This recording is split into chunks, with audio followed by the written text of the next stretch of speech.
He thinks he's God. He's despicable. A narcissist. Someone should have slapped him as a kid. This is Jimbo Fisher describing Nick Saban. It's also a description for something more commonly known as beef. Just 8 months before those comments, here is how we knew Fisher and Saban. A friendly, competitive, but ultimately happy relationship spanning 20 plus years. They had shared success on the field and respect off of it. Together, they brought a national title to LSU, with Fisher running the offense under Saban. Apart, well, they also found success. Maybe Saban's track record slightly overshadows Fisher's, but really that's going to be the case for anyone.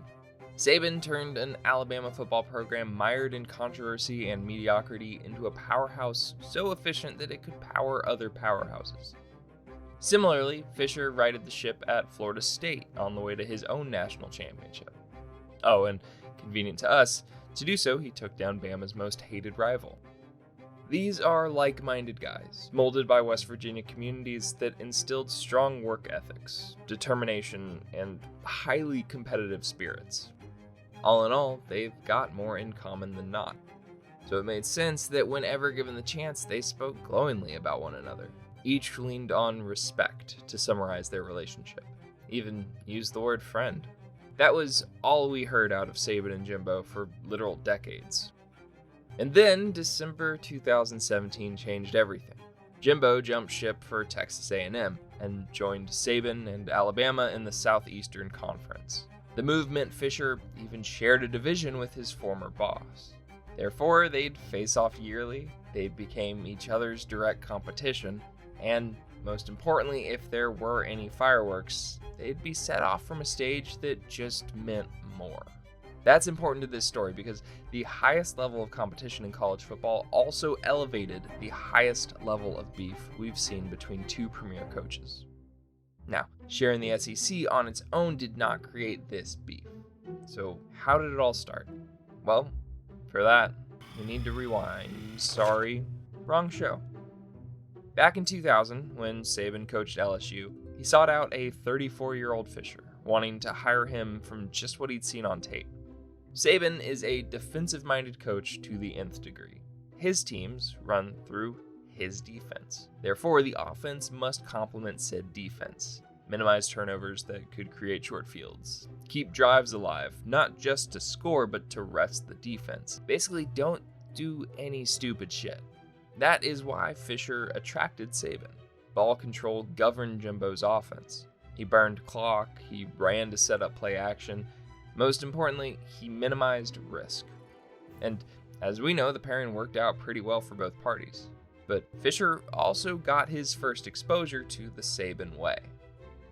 Saban's whole vibe is one of control. Control every detail, every decision, and every individual in order to maximize the chance of succeeding. For coaches on Saban's staff, that translates to a very demanding job. If you've bought in, the success makes it worth it. However, while defensive coaches worshipped their leader, offensive coaches, Jimbo included, existed on a slightly different plane. And what made Jimbo different from other assistants, and maybe too similar to Saban, was that he's the one who's happy to push back. Even if they shared an offensive ideology, Jimbo wanted it run his way, not Nick's. And he felt Nick's way limited what he was capable of. Not great for an offensive coach trying to make a name for himself. Whether as a form of petty revenge or to try and show what the offense was truly capable of, in practice Jimbo would pull out every trick in order to get the better of LSU's defense. If he proved his plan could beat the best in practice, surely Saban would cave and roll with it on Saturdays. The trouble was, Saban rolled with a different plan. A plan that he believed all of his coaches were also rolling with. If this plan was deviated from, something like, let's say, using a formation in more plays than Saban had previously agreed to, then the coach, i.e. Fisher, would hear it. And apparently, everyone else could too. Every part of Saban's structure grinded Fisher down. On Saturday mornings, Saban held a mandatory meeting about recruiting. No matter where you were, you called in. Jimbo didn't like that. The script for practice was often planned with such precision that the preparation left little time for his offensive plays to get sorted out. Jimbo didn't like that. Sometimes, Saban even forced Fisher to hand over said offensive plays so the defense could practice knowing what was coming. Jimbo, yeah, that one's obvious. Fisher seemed like a creative child who felt his father didn't understand his art. Jimbo didn't believe Saban's process was correct, complaining to his peers that there were much better ways. And kinda sounded like he wanted a new dad. Or to be his own dad. Maybe that's why when Saban left LSU to coach in the NFL, Fisher found a new dad at Florida State. Either way, their time together established a clear difference of opinion in how they felt things should be gone about. But what was known at that time within coaching circles was not meant for the public. College coaches are part of a fraternity. Dirt doesn't get spilled easily, and therefore beef is a rarity. Fortunately for us, so are these guys. They go about things unlike anyone else. While Saban's winning ways showed as much, Jimbo carried a chip on his shoulder as he sought to prove himself. He wasn't like those other ex-Saban assistants. He wasn't part of that coaching tree. Fisher considered himself unique, paving his own path, doing it his way. That's why their time apart likely did them some good. Each guy could coach his own way, far enough apart to rarely serve as direct competition. When they did share the field, everyone played nice. Maybe their truest competition actually came on the recruiting trail, when Fisher managed to land Jameis Winston. In addition to lifting FSU up to greater heights, the quarterback represented the first time Saban had ever lost out on the number one prospect from the state of Alabama. However, one recruit does not a beef make. It would take a few more to do the trick. In December 2017, when Fisher jumped to the SEC, the truth as we knew it remained that these guys got along.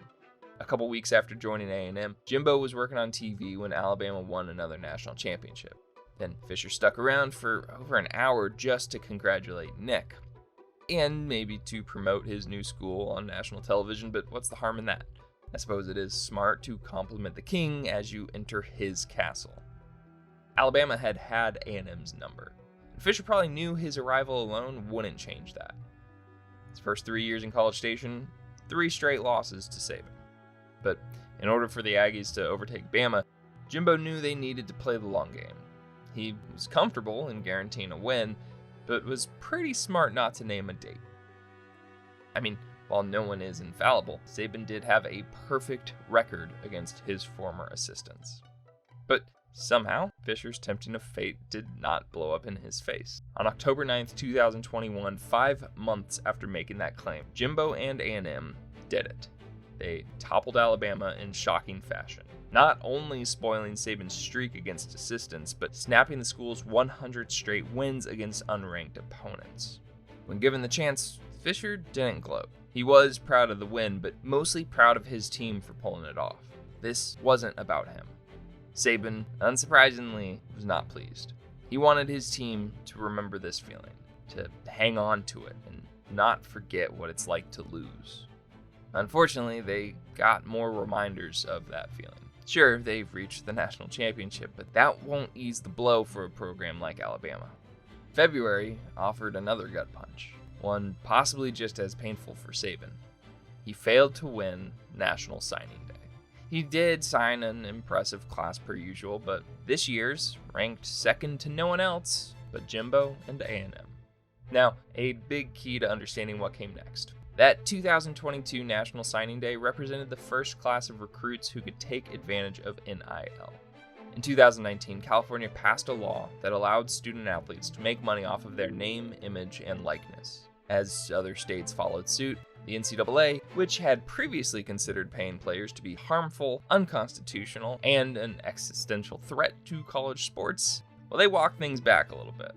By July 1st of 2021, students could finally get paid, which shook up the recruiting trail. University alumni and local businesses pooled funds to help schools land top talent, no longer relying solely on success and legacy being the selling factors to recruits, nor relying on the money previously paid under the table. Wait, what? Who said that? Saban had long held reservations about this development, but finally there existed a power well out of his control, one that could even the playing field a bit. That mindset is what finally brought this long-simmering beef to light. On May 18th, 2022, Saban spoke to boosters in Birmingham during a casual fireside chat. There weren't reporters asking questions. The majority of the evening wasn't meant to be filmed. Everyone outside of that room should not have been aware. Saban's message was directed at the deep pockets in the room, who needed to rally together in order to get Alabama to a place where they could compete with schools that had much wealthier boosters. But the cameras were still on. Everyone outside that room heard his message too. So we all saw him call out Jimbo Fisher. Texas A&M had bought every single player in their recruiting class. Now, cameras on or off, Saban knew what he was doing, the words he chose, and he likely knew the response Jimbo was capable of. The very next day, Fisher called a press conference. He summed up his feelings about having to even address such comments as, "It's really despicable." He considered the fact Saban could sit up there and say those things to be despicable. The fact Fisher had to defend his and A&M's actions. It's despicable. I know you're probably wondering, he said despicable 8 times during his 9-minute response. While many parts of this were despicable, Jimbo went so far as to claim Saban should have been slapped as a kid to learn his lessons. He painted a picture of Saban that no one else had ever so comfortably offered up. He called him a narcissist and referenced Saban's God complex that has led to some questionable tactics. Some people think they're God. Go dig into how God did his deal. You may find out about a guy that a lot of things you don't want to know. When asked if he'd spoken to Saban since the comments, Fisher made it very clear where their relationship was now at. Have you had any contact with Nick since? No. Oh, he's called. You just didn't take the call? Not going to. We're done. And he shows you who he is. Fisher explained why he'd never worked with Saban again. Never wanted to even be in the same breath as him. Unfortunately for Jimbo, his response meant they'd share many breaths in the days ahead. Despite thinking he was firing a blank, Saban did fire the first shot. But Fisher made it personal. It's easy to understand why he reacted. Jimbo felt the need to stand up for himself and for his program. Regardless of what respect may have existed between the pair, Saban overstepped in calling out a member of the coaching fraternity, no matter who his message was actually intended for.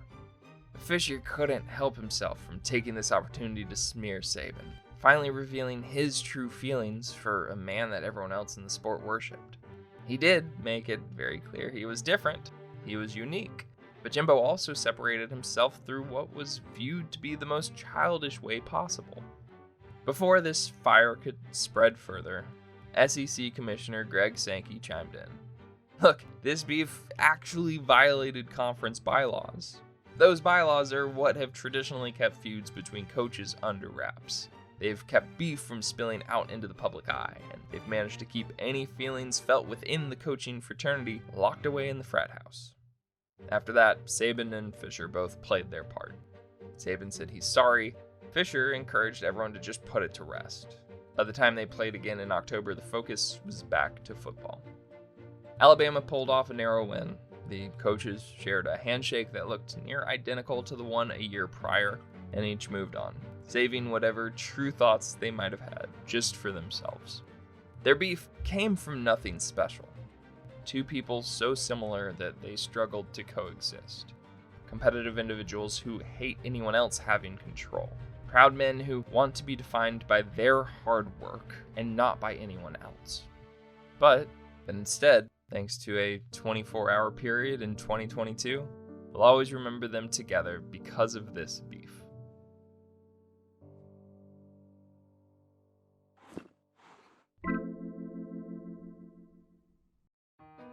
Hey, thanks for watching, and also thank you to the Athletic college football staff for their reporting on this story back in 2021. Brody Miller, Bruce Feldman, and Matt Fortuna. If you like this, well, we've got more for you. Don't forget to subscribe to Secret Base, and we'll see you soon.